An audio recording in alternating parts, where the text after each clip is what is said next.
Sit, sit, sit.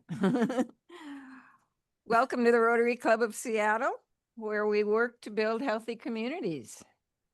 My name is Jan Levy. I'm serving as your president this year. You don't have to applaud for that. I would appreciate it if you would take just a moment to review the land acknowledgement slide that appears on the screen.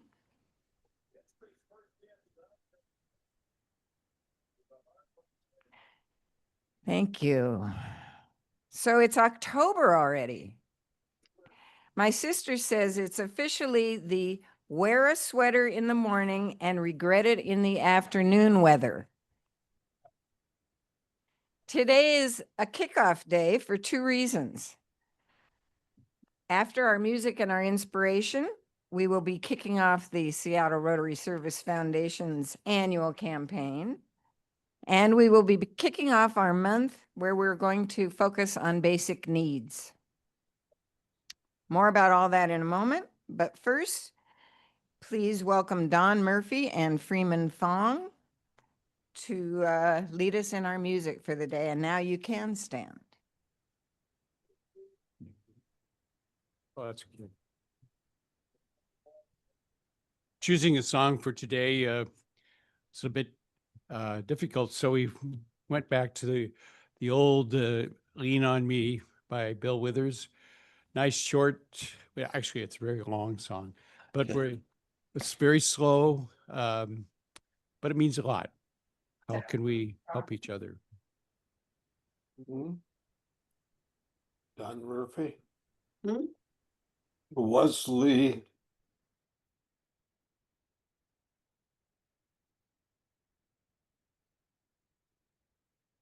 Sometimes in our lives, we all have pain. We all have sorrow, but if we are wise, we know that there's always tomorrow. Oh, lean on when you're not strong, and I'll be your friend. I'll help you carry on, for it won't be long till I'm gonna need somebody to lean on. You just call on me, brother, when you need a hand. We all need somebody to lean on. I just might have a problem that you'd understand. We all need somebody to lean on. Lean on me when you're not strong, and I'll be it won't be long till I meet somebody to lean on. If there is a load you have to bear, that you can carry on right up the road. I'll share your load if you just call me, call me, call me if you need a friend. Call me, call me, call me. Oh, you're so good. Give yourself a real hand. Tom Mazzaros will give us our inspiration. Please be seated.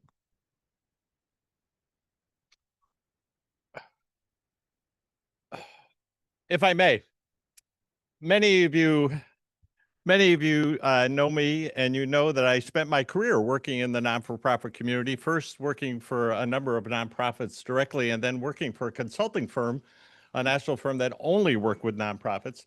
And in the course of that activity, one time I was with a group of people and they wanted to know, when was the first capital campaign? When did that take place? And the good news is, growing up in a community of faith, I actually knew the answer. And I'm wondering if all of you may know that, and later on I'll quiz you as to whether or not you knew that. But the first, and then I was thinking about this and presenting this to you, the first, and I'm going to say one of the first recorded, because someone may know one that was recorded earlier, but I'm not aware of that. Well, one of the first that was recorded was when the Israelites built the tabernacle. And they needed a structure that could be put together fairly quickly and also dismantled very quickly as they journeyed through the wilderness for 40 years. And let me just read a portion of this from the book of Exodus. And for those of you that really want to read the big part of the story, you can go to chapter 35 and it goes to chapter 40. And I'll spare you that I'm not reading all those chapters. I'm not doing that. But let me just share a portion that starts in verse 4 of chapter 35. Moses said to the whole Israelite community, "This is what the Lord has commanded. From what you have, take an offering for the Lord. Everyone who is willing to bring to the Lord an offering of gold, silver, bronze, blue, purple, and scarlet yarn, and the fine linen, goat hair, rare rams, ram skins, dyed red, and another type of durable leather, acacia wood, olive oil for the light, spices for the anointing of oil, and for the fragrant incense, and onyx stones and other gems to be mounted on the ephod and breastpiece." So everybody was commanded to bring what they could. And notice the variety. I love the variety of this story and what it means for us in terms of what we can give. Because having worked in this for too many years, I realize that we all can give something. And we shouldn't judge what people bring, but we should celebrate what they bring to the table. And I hope as you have your own philanthropic experience, you celebrate what you can bring and you celebrate what others can bring. Thank you.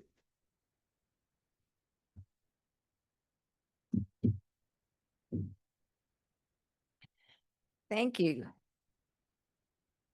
Thanks to Don and to Freeman for the music. I love that song. And thank you, Tom, for the inspiration. I also want to thank Paul Spieldener and Tracy Brown for greeting everyone today, Pete Delaney for his meeting reporting. We have some guests with us, and I'm going to try to call everybody's name, and will you all stand as I call your name and remain standing, and we'll applaud all of you at the end. Sandra Madrid, Modestine Kalma, Sean McNally, Jim Wigfall, Gordon McHenry, our speaker, Kyle Vissner, GL Dart, Jonathan Moore, Barbara Stewart, Shiod Prashant from the Rotary Club of Pune, and Felicity Wang. And if I missed anyone, please stand. If I missed any guests. Let's all give everyone a big Rotary welcome.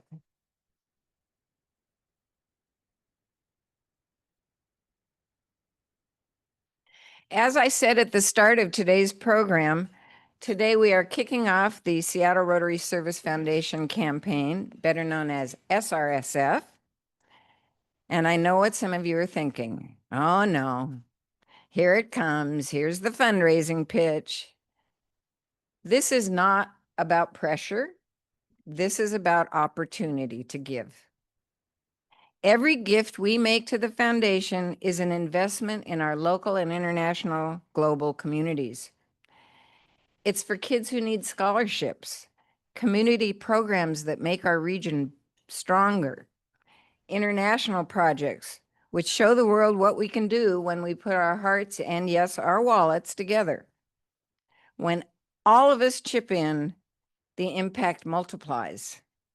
That's the magic of Rotary. So as we kick this off, I hope you're going to think less about how much you have to give and more about how much of an impact we can make this year. Please welcome David Bobanek and Lillian Sherman to the podium to tell us about this year's campaign.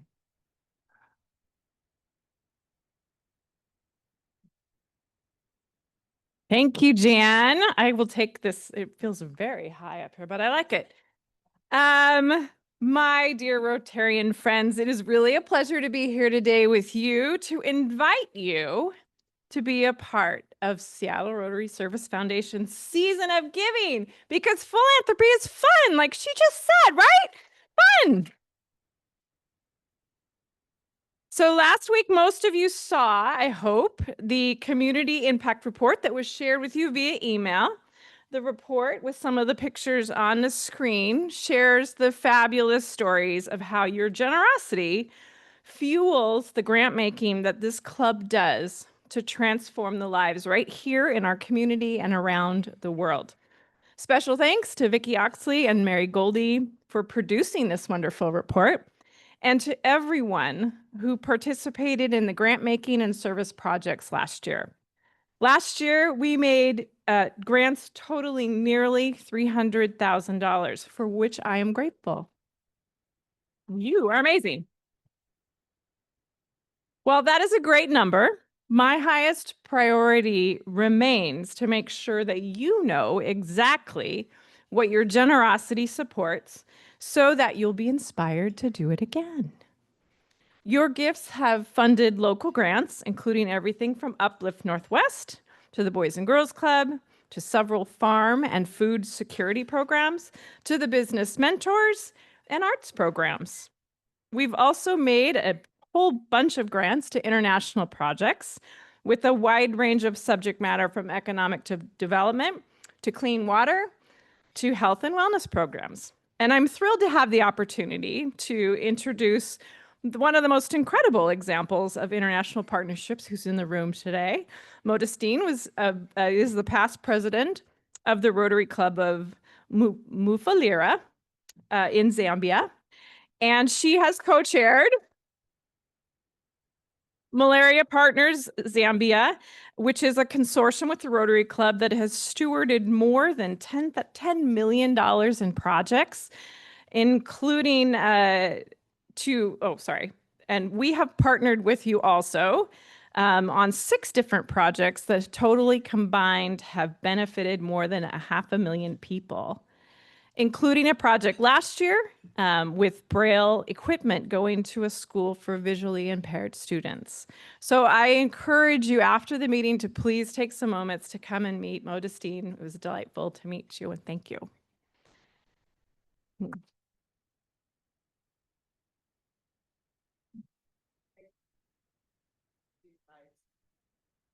Thank you. Thank you. All right, talk later. But as we start to kick off this year's fundraising opportunity, we're not calling it a campaign, it's your opportunity, your invitation.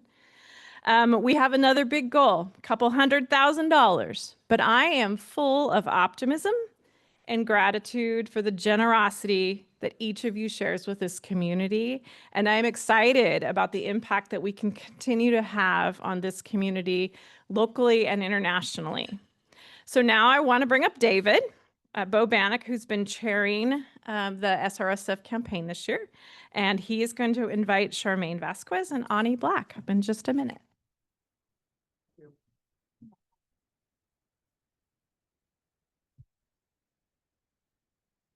I'm really tempted just to, wow, look at that. That's pretty cool. All right. Charmaine, would you like to join me for a second? So, what that is? I will let you. So I am.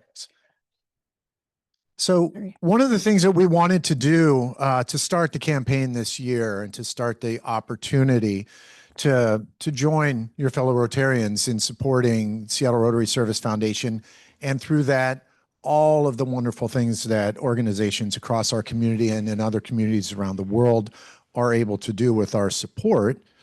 We wanted to think about what it's like from the perspective of a couple of members about why they support this work, what's important to them. And so, Charmaine, as a new member, what inspired you to participate in SRSF this year? Yeah, thank you so much for the opportunity to share. Being a new member of about a year and a half, it's fresh in my mind. The decisions that brought me to Rotary and why I really wanted to join, aside from meeting all of you and the wonderful connections here, the international and local impact that Rotary has really spoke to me. I work in global health, so the reach that Rotary has around the world is something that I was really passionate about supporting. I'm also a born Seattleite, so very, very invested in my city and my local community. But as someone who works for a nonprofit, I know that you can't make that impact without money. So that's what we're doing here. We are asking everybody to give to SRSF so we can continue having the impact that we do around the world. I know many of my fellow Rotarians like me probably have that lump sum that we budget every year to give around this time. But I recently signed up to do monthly giving. Don't know if everybody knows that that's an option.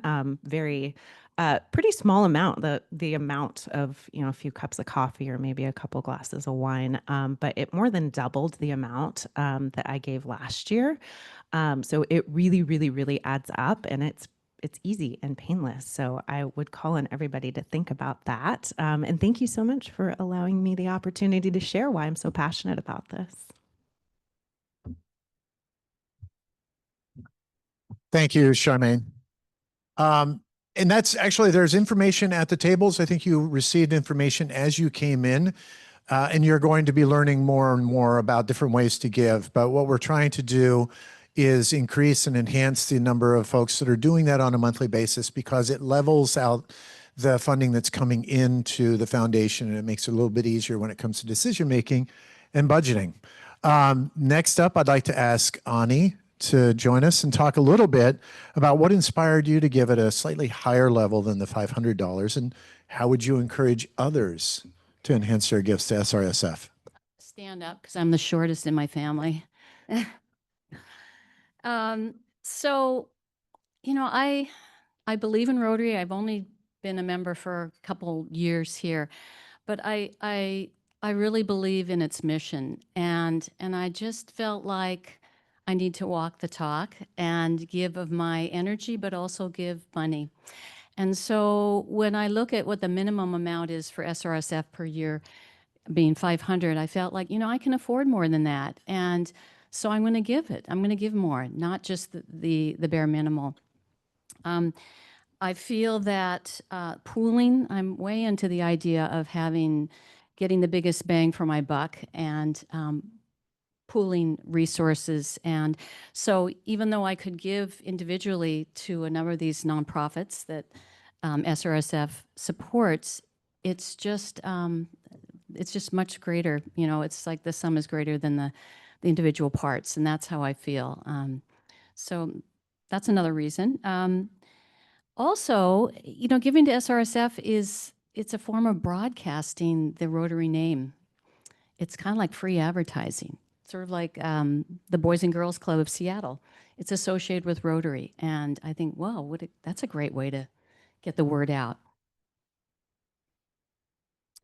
I also appreciate I've learned a lot about nonprofits locally and internationally just through what SRSF has given to historically, and I trust SRSF to do the due diligence that it takes to choose organizations that have a great impact. So these are the reasons that sort of have inspired me, and they're pretty personal, but if any of you can resonate with them, I really invite you and encourage you to give above and beyond the bare basics if you can afford it. Thank you. Thank you very much, Ani. Okay, Jan is already standing behind me, so we're gonna fast forward here. We have some really exciting news. If we could go a couple of slides in advance, a couple more there. Let's stop here. So we've got some exciting news when it comes to matching gifts and ways that we're encouraging members to either make a first-time donation to SRSF, do a little bit of a stretch, as Ani was just mentioning, or new gifts at the Pinkham and Skeel level, which is that $1,000 and above level. If you would like to consider doing that, Carl Benke is making a very generous match that will allow us to match those donations that are coming in. Thank you. I want to kickstart the campaign, and here's a gift of $25,000 to start the campaign. Carl.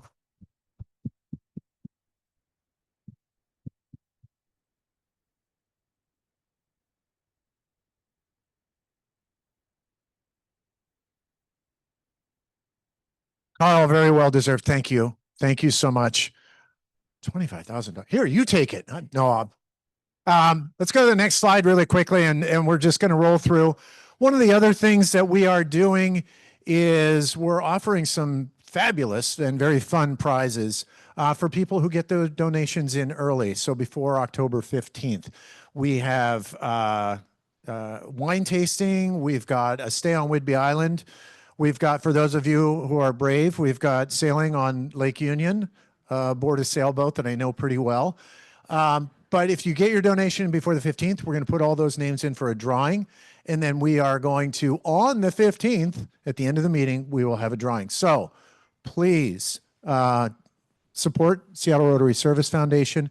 Make your donation, make one that's meaningful. And remember that Carl has your back. So Jan, over to you. Thank you.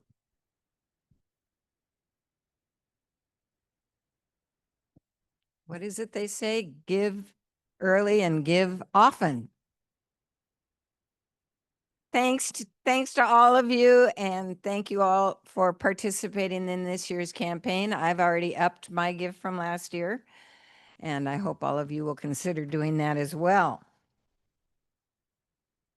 As I said, today also kicks off Basic Needs, which is our Healthy Community Month element for October. When we talk about basic needs, food, shelter, public safety, the situation in our region is urgent. Recently, the Seattle Times reported that homelessness in King County is up 26%. At the same time, food insecurity remains a serious challenge, with nearly 10% of the households in King County reporting that the food they get does not always last through the month, or that they don't have enough to buy more. These are not abstract issues. These are real, everyday struggles for many of our neighbors. As we think about all this, explore all of this, it's important to ground ourselves in both compassion and data. And to help us make sense of all of this, I am delighted to introduce Gordon McHenry Jr. to all of you. Gordon and I think that we have known each other since childhood. Our parents were friends. Gordon is the president of United Way of King County, a nonprofit that unites donors, volunteers, community partners, leaders, nonprofit partners, government workers at all levels to solve challenges through innovation, compassion, and action. Prior to joining United Way, Gordon served as president and CEO of Solid Ground, executive director of Rainier Scholars, and in several high-level executive leadership roles at the Boeing Company. He's a lifetime resident of King County and has served on numerous boards in education, social services, and the environment. Currently, he is the chair of the Washington State Partnership Council on Juvenile Justice, and he sits on the board of the Seattle Chamber of Commerce and the Mountains to Sound Greenway. Please join me in welcoming Gordon McHenry Jr. to the podium.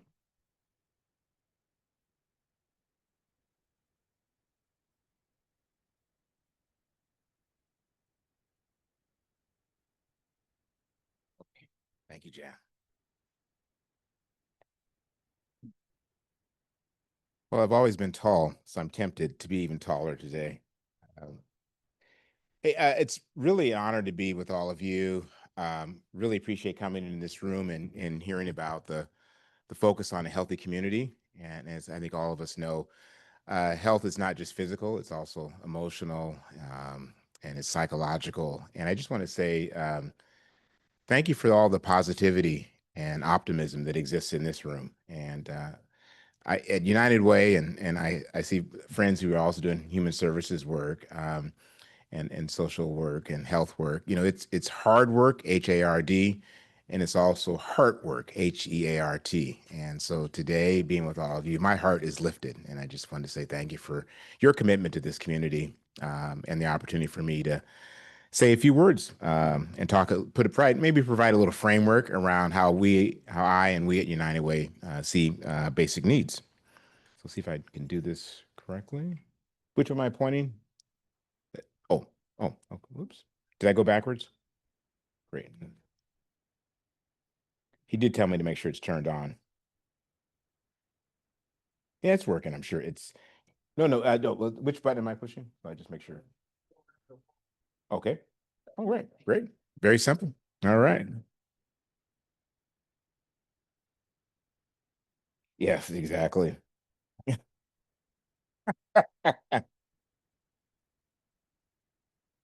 Come on. All right. Okay, good. We'll go to the next slide then. Yes, please. Great. So let me get started, and I hopefully have some good questions. So I really appreciate being here. I think as we all know, there are too many families in our region who are being forced to make an impossible decision between paying rent, keeping the lights on, and putting food on their table. The economic struggles that were felt during the COVID-19 pandemic have not gone away for some, and in fact, for far too many, things have gotten worse. Grocery prices remain high. Families are spending too much household income on rent, on childcare, on health care, and as Jan indicated, too many of our children don't have enough food to eat. We'll go to the next slide. Data from the Washington State Standard shows us that in our state, Washington State, a growing number of households who are above the federal poverty household level are not making enough to afford basic needs. Next slide. I think we probably all awakened to the disappointment that Congress was unable to come to an agreement. And so I wrote these slides or these comments before that.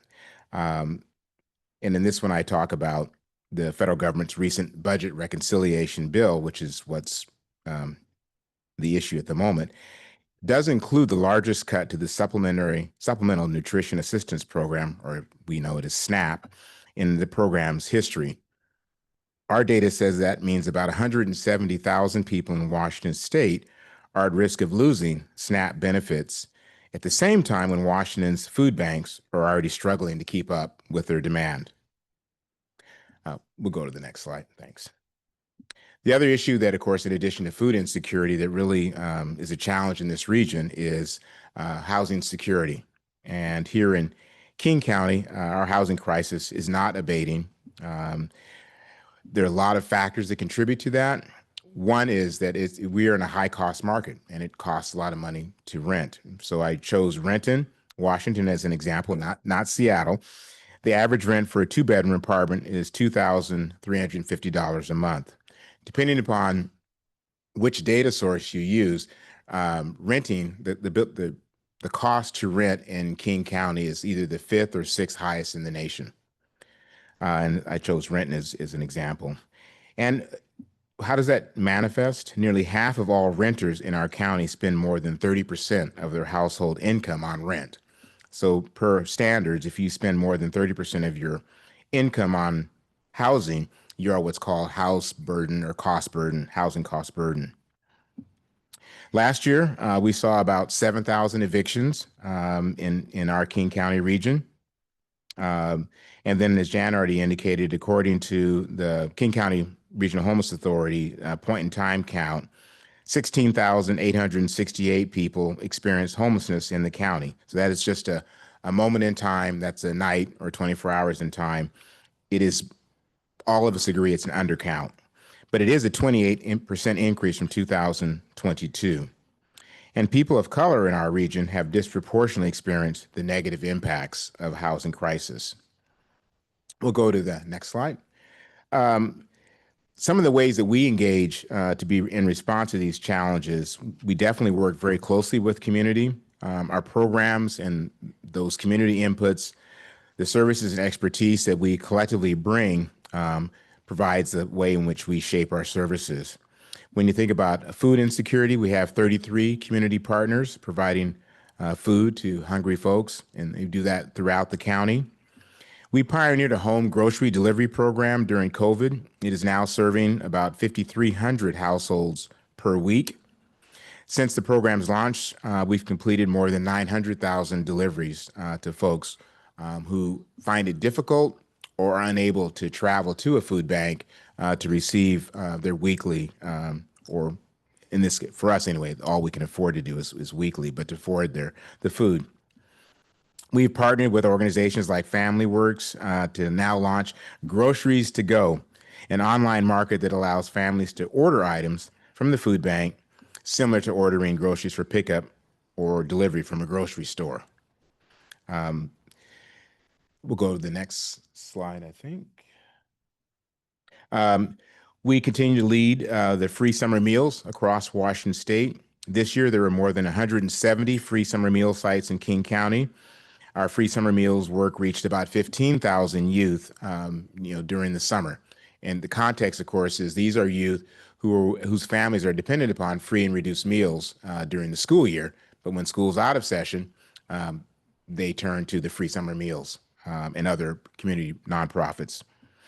We also connect families to Summer EBT. It's a federal program, touch wood, that it gets back in place, that gives low-income families $120 per child for groceries during the summer. This year, we actually mailed eligibility information to every K-12 school in the state. And the reason why I bring that up is because when you do a critical analysis of benefits, there are many people who aren't aware of the benefits that they're entitled to. And so a lot of this is getting information out and then making it reasonably accessible, hopefully with dignity, to receive the benefits to which you're entitled. And let's see. In terms of housing, we have a grantee called the Housing Connector. I don't know if you know them. We have Mary's Place, Neighborhood House, Reclaiming Our Greatness. We delivered housing stability services to 1,543 households, just shy of 5,000 people. I bring that up because nearly 98% of those households remained in their homes or rent and to avoid eviction. So, with that kind of support, we're keeping people from ever becoming homeless. It's really important because in this region, our research shows that 50% of those who are evicted experience homelessness within 6 months. Next slide. With United Way, we have a program called Bridge to Finish. It offers one-stop shop resources on each of the 10 local college campuses. They're called Benefit Hubs. Our Benefit Hubs serve about 5,400 students with 32,000 resources. Last one I just want to mention is free tax. We're really proud that we get to work and do the free tax for this region. We served in the year that just ended 18,200 of our neighbors. We helped them access more than $17 million in tax credits and refunds. And for those who are seeking the state, just dropped the name of it. I advocated on that one too. It's basically associated with the federal government if we had an income stand. So that is still eligible. You can still apply to get a refund there. So I think what I want to do is probably stop here because I just gave you a framework. You can tell that at least for us at United Way, we focus a lot on food insecurity, homeless prevention, eviction prevention, educational success from early education through two-year colleges, and then work a lot across the community to make sure that our services and our outreach are very connected to those which are most important. So that is our framework. I would tell you that there is clearly a need for greater support in all of these areas. For people who are living on low income, especially our communities of color, the post-pandemic recovery has not occurred. I just say it that way, simply and sadly. For those folks, the situation is worse now than it was before the pandemic, and there's data to back that up. It will take concentrated, collaborative, courageous work to change the environment and to reduce the amount of basic needs in King County. And that's why I was so excited to learn from your president, Jan, that that is your focus this as the start of this year. And so again, really appreciate that. And subject to Nicole and Jan, I'll do some Q&A until the clock ends. Thank you. And Nicole's going to run the questions, but I have one to start. Given that the workplace environment is so different now, is United Way still able to conduct workplace campaigns? How are you raising your money? Oh, great. So United Way does a lot of workplace campaigns, and yes, it has changed a lot. There is some, during the pandemic, many of our workplaces had to prioritize staying in business. Staff were not in the office or in the buildings, and so we had a decrease in workplace campaigns.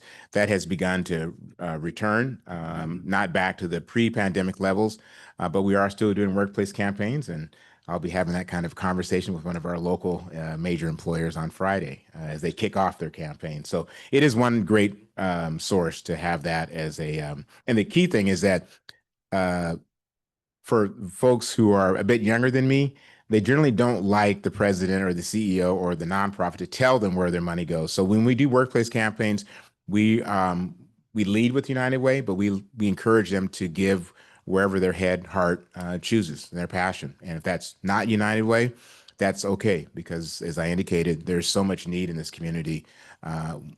We would never say that we have the only way to approach that or the ability to solve all of it. Thank you. Hi. Hi, thank you so much for coming today. Dorothy Billett. What do you anticipate to be the greatest need in the period when the federal government is shut down? If people were to give to individual organizations, what would those be? I'm only pausing because it's not a tie, but clearly the food will be a big deal. The SNAP benefits are incredibly important. The agricultural bill has not yet been debated by the Congress. That's toward the end of the year, so there's some uncertainty in that reauthorization that funds food programs. The other area that we don't talk enough about is the cost of childcare. And so I think that is another one that's really challenging. Any kind of federal, state, or regional program that helps defray the cost or lower the cost of childcare will be really important to families that are struggling, because you are trying to work and you want to make sure your kids are taken care of. And oftentimes you have to travel, from a place that's more affordable to where your workplace is. So it extends the amount of time that a family has to have a child cared for. And so I think those are the two areas that are the greatest. In our region, let me just tell you real quickly, because I brought that. It is, the other big challenge for us will be rental assistance.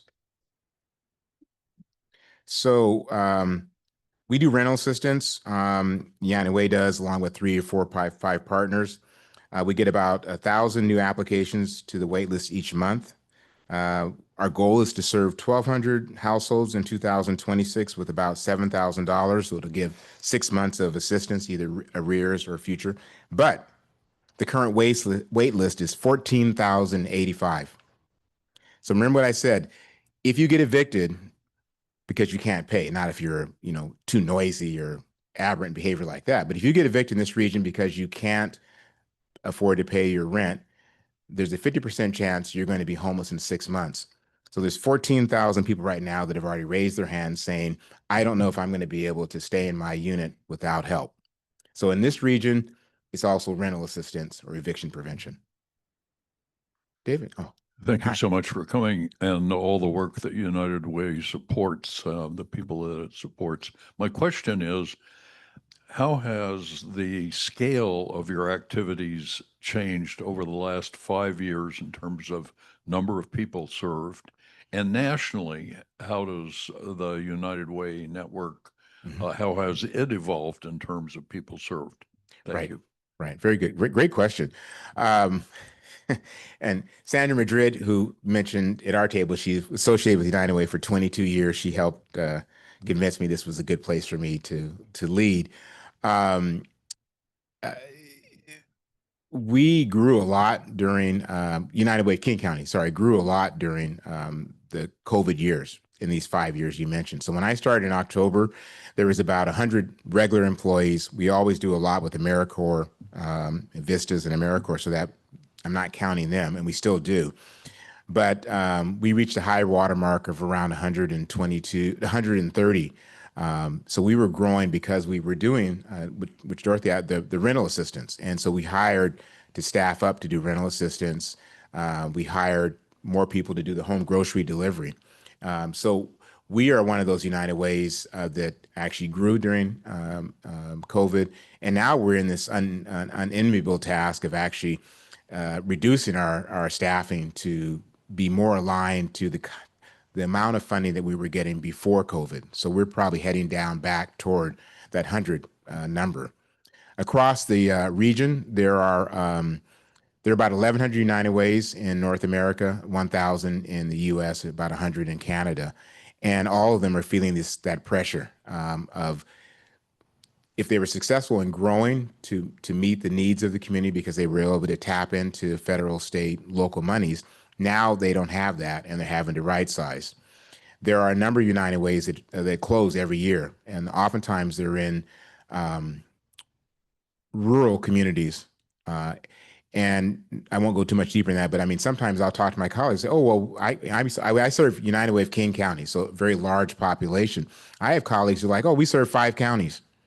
And my region is like almost 1,000, and I have 10 people. So that you have a high number of volunteers, small number of core staff, and they were stretched during COVID, and now they basically run out of, they're exhausted both in terms of staff and resources. So we are seeing that challenge.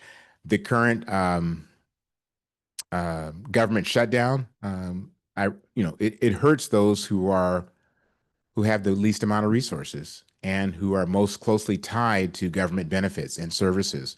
So we're very concerned about that. It also means that puts ancillary pressure on nonprofits also, because they're going to be called to give more services, or they're volunteers, or volunteers maybe like you all who have really good intention, but maybe they're already benefiting from services and now they don't have the capacity to give, especially in some of those rural communities. There are people who like, I'm going to do this even though I'm getting benefits. And so we're hopeful that there's a briefing. We'll have a briefing in our team on Friday worldwide, but we're hoping that this is a short government closure, and that whatever the Congress comes up with is really mindful of what I talked about. Healthcare is an incredible cost in this nation. We have to have a robust healthcare system, and for people who do live on low and moderate incomes, they have to have support. John Bridge. Yes. Sir. Thank you, Gordon. One of the things on, but You and I have never needed a microphone. I don't need it.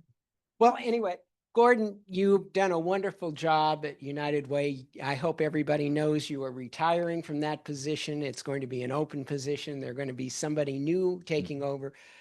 Thank you for the work that you have done. Thank you. So I just want you to know that. But one of the questions, I mean, we've had some wonderful things, the Bridge to Finish that I've been involved with it, and education. It's just been absolutely wonderful for our, and it wasn't my name, Bridge, but anyway, No. it was a wonderful program. But I understand there's some new programs in the works, right, that you have, and maybe you could share at least one of those that's in the works right now that we hope to roll out to the community. Right, right. John's been such, and John and Bobby, his wife, have been great friends to me and great supporters, and we've frequently find ourselves in what I call good trouble, and of course I think Rotarians do that by nature. Also, one of the programs he's talking about was one called Bridging the Wealth Gap, which actually we've paused, and the idea was United Way raise money, help families be stable, but raise money so we'd have a secondary pool to help with people who are challenged with credit. So they could say, oh, United Way has pledged some money through this pool. So if I want to get into a home and I have United Way helping me with some, conditional support, or I want to start a small business and I don't have very little capital to pledge, but United Way and their team. So we were working on that. And that will probably be something that we're going to try to revisit in 2026. I'll be whispering in the ear of that next CEO. But we've actually, because of the high amount of basic needs, we've actually said we need to focus more on the basic needs for the next 6 months or so. And that we call that our neighbor fund. And of course, I'll let you know about that in a couple slides. But our neighbor fund, and really encouraging people to support things like the home grocery delivery program.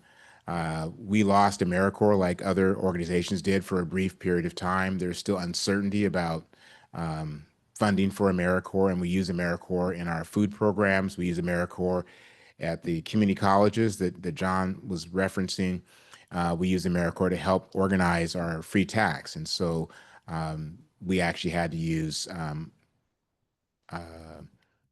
previously raised non-federal dollars to keep the AmeriCorps here, because that executive order was almost no notice, and it was 1.5 months before they would finish their term.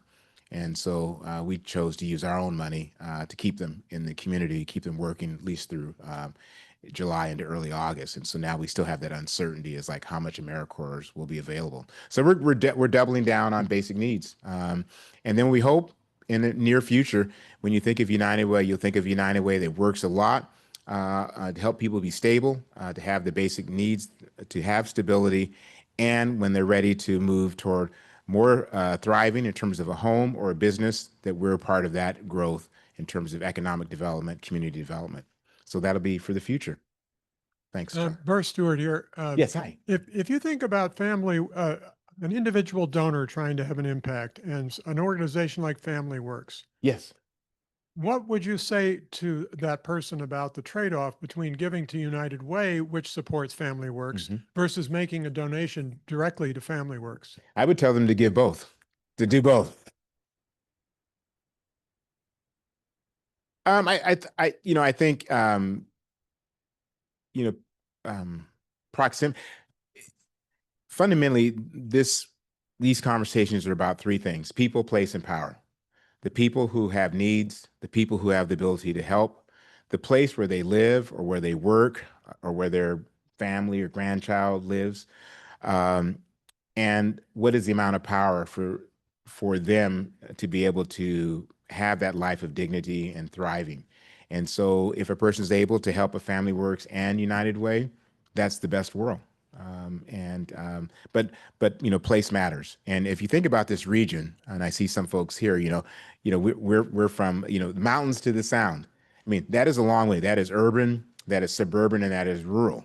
And that's one reason why I chose to be. I love the environment, But I also like organizations that have a regional, and in King County, we have a regional approach. So if you're able to do things that affect the region, but do things that work in your backyard or in your central business district, that's all the best. So Family Works was close to us when I was at Solid Ground for 7.5 years. And we just love being in partnership with them in the same building. So thanks for naming them.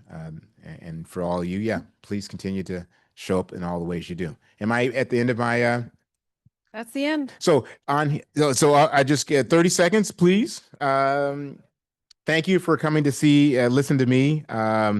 We're going to know that we're going to continue to serve this community. We'll love to be your partner and helping people understand the importance of basic needs. If you choose to do like that person and perhaps give twice to Rotary and another organization, United Way is the way to do that. There is a QR code. And of course, you can always go to our website. I think at the national level, we're talking about a movement, all 1,100 United Ways. And so encouraging all of you to talk about what you heard today. And please join the movement. And I appreciate all of you. Thank you so much.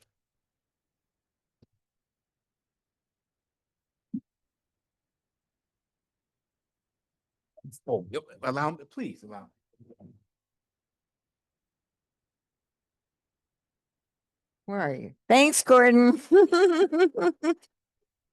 As a thank you for your participation today, our club's foundation, the Seattle Rotary Service Foundation, has provided 600 servings of healthy produce to those in need through Harvest Against Hunger in your name. Oh, thank you. Thank you for joining us. Thank you to all of you who have donated to SRSF already. The rest of you, I want 100% giving this year. Okay? Thank you. Thank you. And I mean that. I want 100%. I don't care if you give $10, but it would be great if I could say at the end of the year that every single club member gave something. And brought a new member. Thank you again to REB Enterprises and Carl Benke for your continued meeting support and for that amazing gift. I also want to thank Bloodworks Northwest and the Westland Morse Group with Baird Private Wealth Management for their support this year. Okay, let's see if I can get through this. An elementary school teacher in Minnesota asked his class, "How many of you ate breakfast this morning?" As he expected, only a few of them raised their hands. So he continued, "How many of you skipped breakfast?" A lot of hands went up. "And how many of you skipped breakfast because you didn't have time for it?" Many other hands went up. He was pretty sure by then why the remaining children hadn't eaten, but he didn't want to ask them about poverty. So he asked, "How many of you skip breakfast because your family just doesn't usually eat breakfast?" A few more hands were raised. He noticed a small boy in the middle of the classroom whose hand had not gone up at all. Thinking the boy hadn't understood, he asked, "And why didn't you eat breakfast this morning?"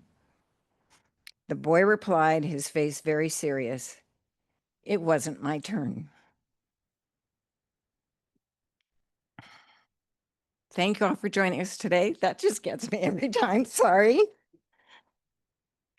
Once again, consider yourself reminded about our SRSF campaign and the TRF campaign. I'm looking forward to seeing you on October 15th when we will be welcoming King County Interim Executive Shannon Braddock. And for those of you observing Yom Kippur, starting at sundown, Gamar Hatima Tova. Did I say it right? We are adjourned.